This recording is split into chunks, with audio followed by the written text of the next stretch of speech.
Welcome to Films and Stuff with your hosts, Pete Mitchell and Ethan Hunt.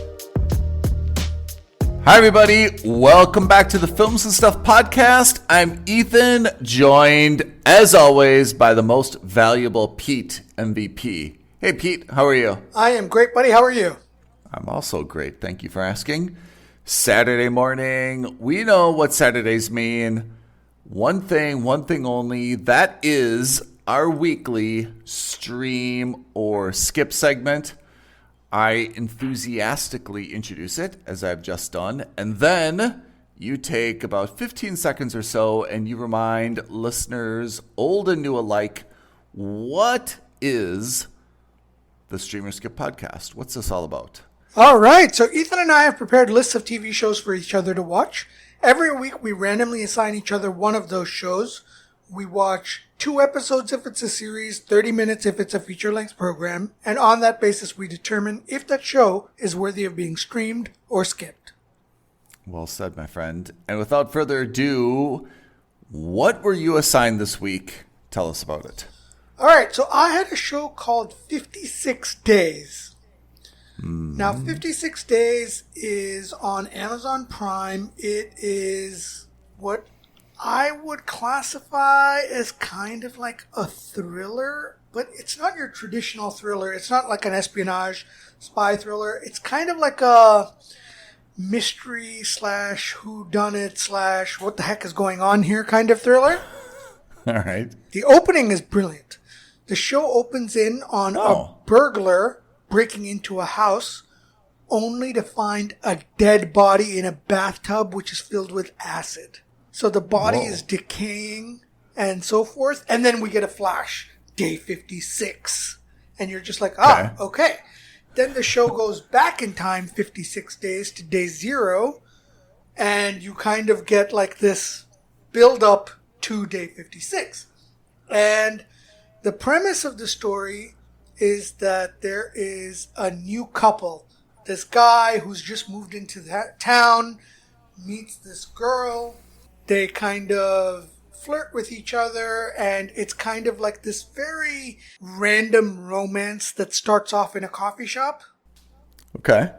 But it's extremely passionate, right? I mean, I don't want to say it's a vulgar show or an explicit show, but it's certainly one that I'd just be like, I don't know if I want to watch this with my mom and dad. Steamy. Yeah, to say the least. I mean, steamy is a good way to put it.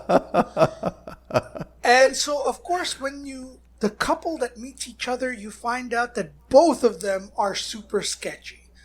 The guy is kind of lying about his past and about who he is. You see he's got like a couple of different IDs. And the girl is also lying about who she is or about her past and her family and all these kinds of things. But they're both into each other. Perfect match. Yeah, and at the end of the first episode, you learn that the body belongs to the guy, or does it? Dun, dun, dun. Right? So you don't really know what's going on, and obviously the show kind of takes place between day 56 and day 0. There are flashbacks to the romance, there's flashbacks to the present, or flash forward to the present. So it's kind of cool that way. Yeah. But it's not... You know what it is? I'll tell you exactly what it is. Do you remember the very first episode of the Films and Stuff podcast we did? We did that series about the invasion on Apple TV.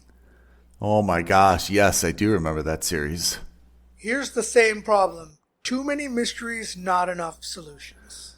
Oh. And, like the cops who are investigating them, they have some problems. The building manager is involved or not. It's just too much. And again, there's only 8 episodes, but if I'm not getting either an incredible hook, like after the first episode, you're just like, ooh, okay, there is kind of a hook. Is this body, what's going on with this body that we found in the bathtub?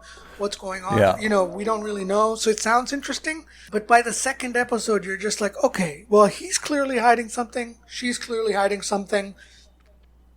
But they're not giving you enough. And then by the third episode, I was just like, okay, I watched 3 and I was like, all right, I'm out.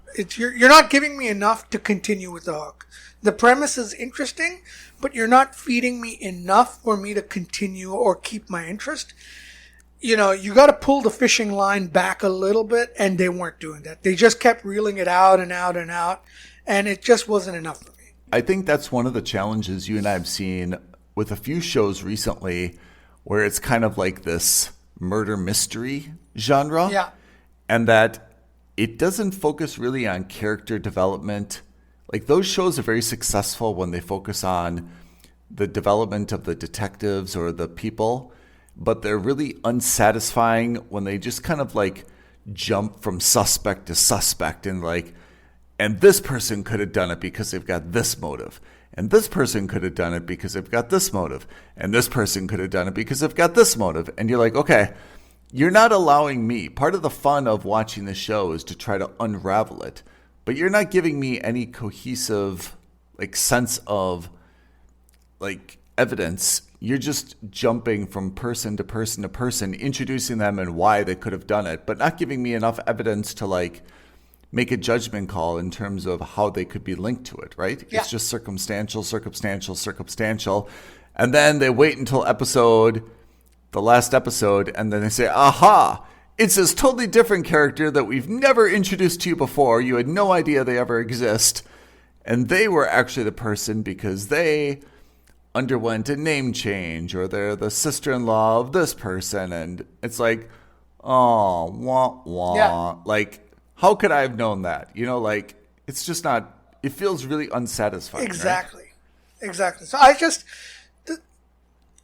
we have so many options on the TV and movie landscape today. If you're not going to keep me hooked, and if you're not going to keep me reeled in short enough, it's my attention span has gotten worse and worse with the emergence of these streaming platforms, right? Yeah. And on one hand, it's good because it forces writers and developers and directors and actors to really up their game. But on the other hand, shows that I would have given much more attention to 10 years ago, I can't be bothered any longer.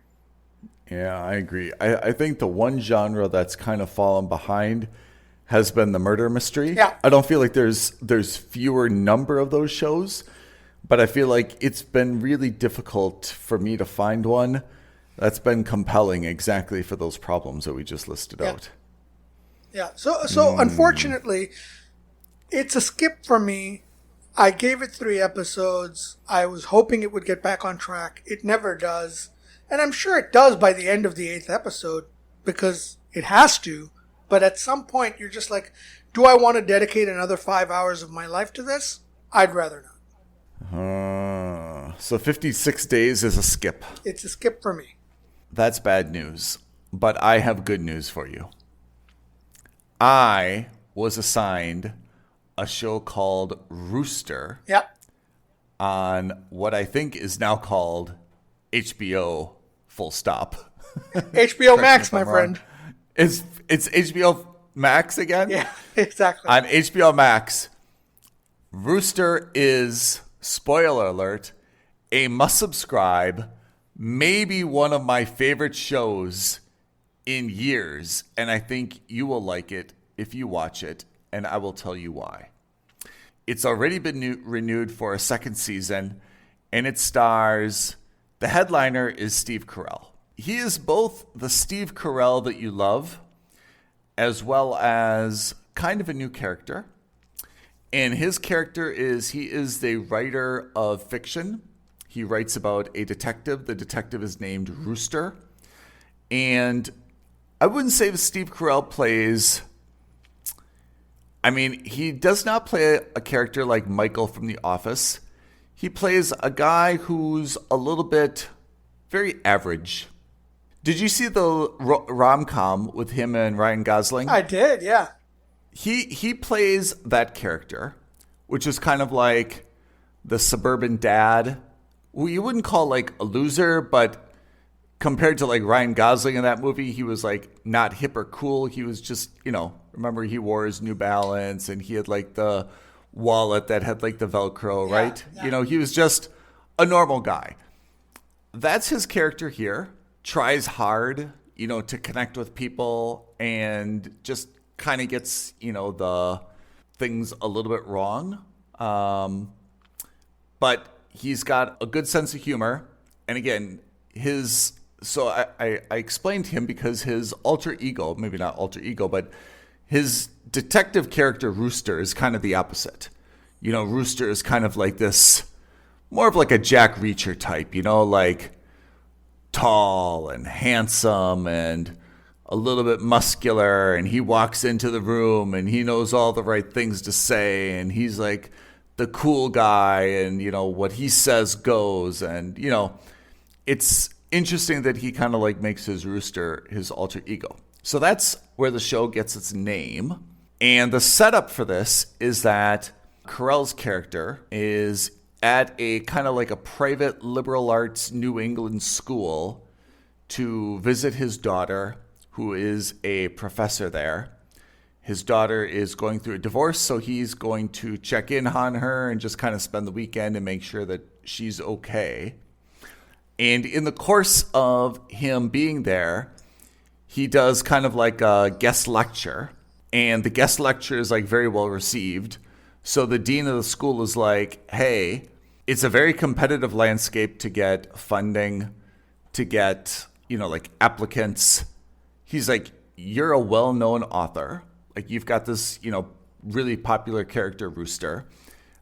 We want you to teach a course here like next semester and be kind of like an author in residence for a semester.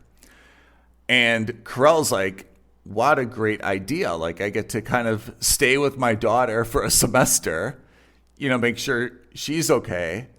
And we find out in the background that he's recently divorced, a little bit lonely, kind of a helicopter parent. So this is great for him.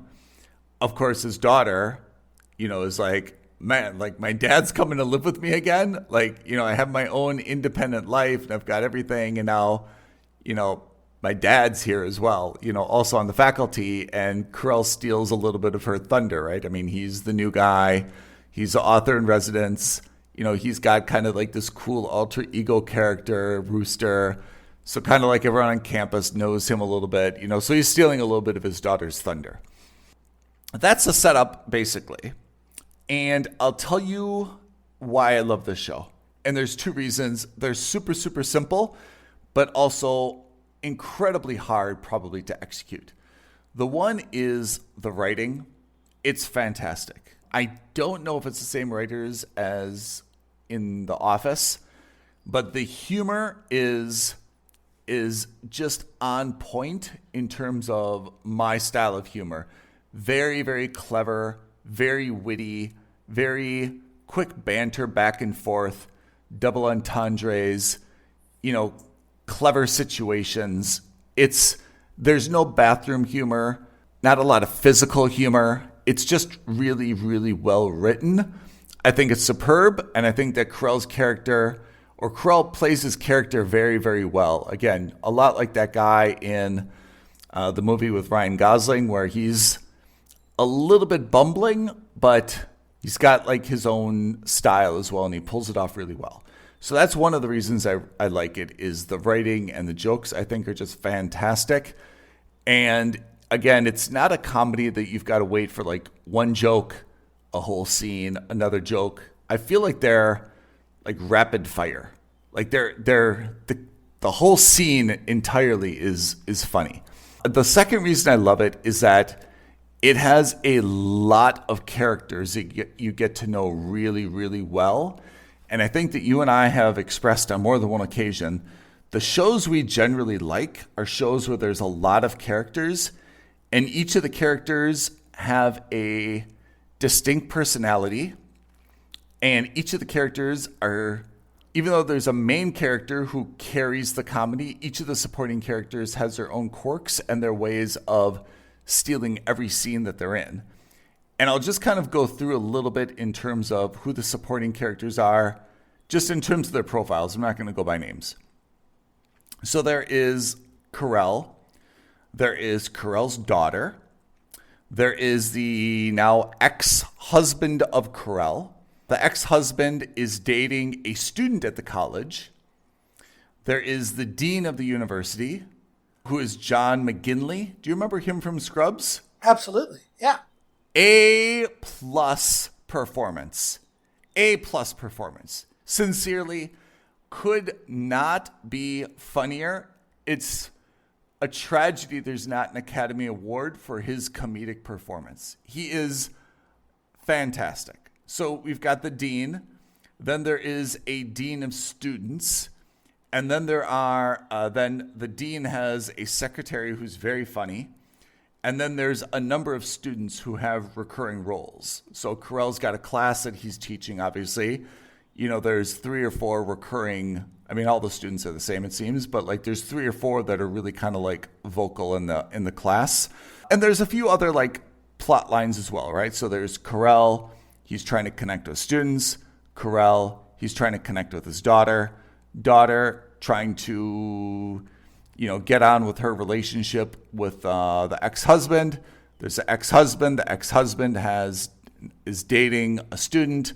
Also has, you know, his ex-wife. It's so well done because it's so varied and there's so many little different storylines and threads, and very much like Arrested Development, that they've done such a great job of developing many, many characters that like kind of every interaction between characters can pull on a theme or a joke or a little quirk and, you know, make that a central part of that scene. So that is Rooster, HBO Max. I give it a absolute must subscribe. Like I said, it is one of the favorite shows that I've seen in a long time. Really, sincerely, one of my, I don't know if I would say one of my all-time favorite comedies, but I'm absolutely not done with season 1. I'm caught up on all the episodes though, and I'm absolutely ready for season 2. It's fantastic, and I think that considering my sense of humor, your sense of humor, that you will love it as well. All right, I can't wait to try it out. With that, before we go on to a special feature, let's go on to what we're watching next week. Okay, give it to me.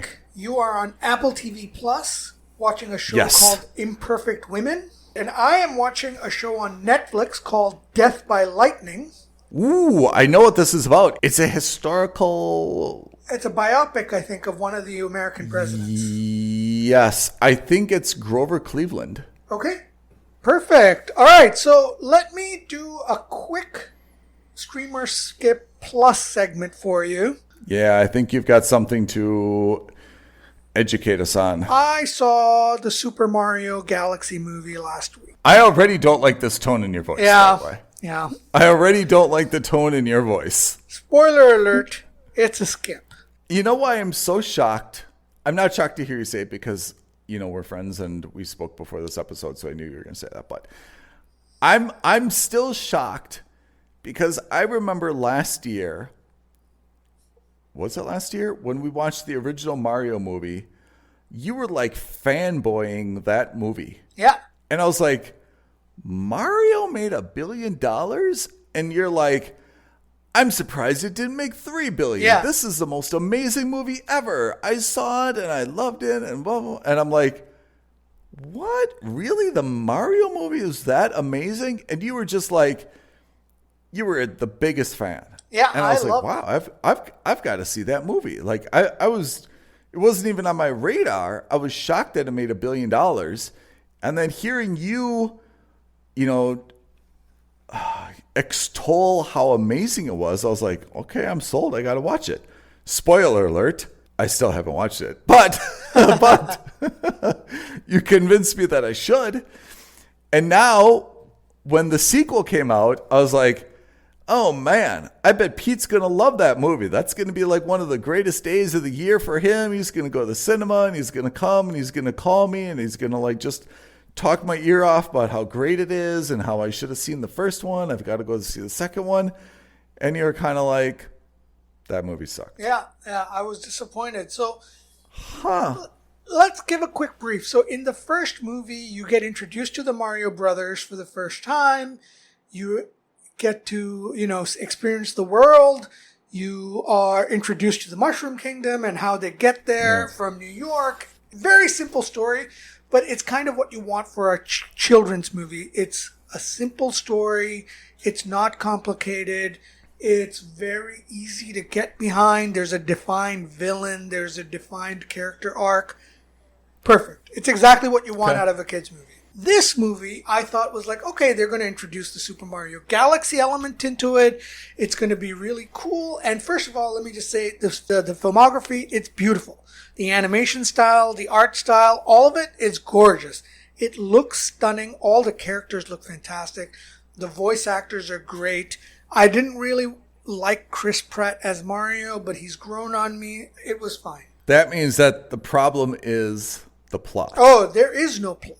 And that's the problem. So first of all, there's no plot. It's basically what they did is they went and they said, all right, we're going to do a sequel. The first movie made $1 billion. How do we top it? Let's throw every character we can from the entire series and throw them into this, including characters that don't make any sense into this. So spoiler alert, we get introduced to Fox McCloud of Star Fox. Why is he in this? Exactly. Like, Donkey Kong makes sense. There's a connection between Mario and Donkey Kong. Fox McCloud, no sense whatsoever, but hey, I get it. It's a part of the same shared universe, and they're clearly building up to a Super Smash Brothers style, Avenger style movie. Fine. I'm okay with that. Okay. But basically what they did was they went to the storyboard, the writers, and said, all right, here's a list of all the Super Mario characters we can think of, including some that aren't really, but we can kind of vaguely connect them. Here's a sequence of scenes we think would be a good way of introducing them. And it's just set pieces. And let's just kind of throw it against the wall and see what sticks. And we don't need to worry about whether there's a storyline connecting them. We don't need to worry about any of that. And this one movie reminded me of the entire Warner Brothers vision for the DC superhero universe. They basically just said, all right, let's throw in every character we can think of, even if it doesn't make sense to the story, and throw it into a movie. It was the first time when I was sitting at intermission in between, first half and the second half of the movie, I was genuinely contemplating, let's just go home. It's a waste of my time. This is awful. Yikes. Yeah, and I love these characters. I went wearing my Super Mario t-shirt. I was excited. Oh, love that and shit. And it was just like, oh, what am I doing here? This is horrible. That's so disappointing. Yeah, it was really annoying. So visually, it's fantastic. It's just plot-wise, it's very ungratifying. Great cameos, great, everything, but plot, there was no plot. It's just, it made no sense to me. It's already made almost $500 million in 2 weeks. I suspect that if there's going to be a movie that's going to break $1 billion this year, this is going to get close to it. Particularly since there's really nothing else out right now. At the moment, nothing at all. Like they've got a clear runway for at least another 2 weeks. I mean, if you're going to the cinema now and you're looking, it's pretty bleak. Yeah. And I think that Mario has to be like definitely on the most screens yet. Definitely the one that's got the most convenient show times. Definitely the one that's going to still attract people just by default. Yeah. Yeah. So, I mean, do I regret watching this movie? No, because it's hard for me to regret watching a movie. But did I enjoy it? Absolutely not. Oh, my God. Like, I would happily sit in the cinema and watch the first movie again. I would not do that for this one. That's super disappointing. Yeah. I'm sorry, dude. Yeah, it's all right. I mean, it is what it is. Needless to say, I will not see this one then. No. But I still recommend the first one. Yeah, I should still go see the first one. All right, so that is Stream or Skip with a plus. Pete, before we sign off for the day, can you read off our YouTube social media creds so that people can like, agree, disagree, comment, support you on your feeling for Mario Galaxy, or disagree with your feeling on Mario Galaxy? Absolutely. Leave a comment below, like this video, subscribe to our channel, and do not forget to hit that notification bell so that you know when the next episode of the Films and Stuff podcast drops for you. Films and Stuff and the Stream or Skip segment Ladies and gentlemen, thank you for listening in today. We will be back next week, next episode of the Films and Stuff podcast. Thanks and bye now. Thanks, Ethan. Thanks, everyone. Thank you for listening to another episode of Films and Stuff. If you haven't already, please subscribe and review on Apple Podcasts, Spotify, or wherever podcasts are downloaded. Films and Stuff. There is no substitute.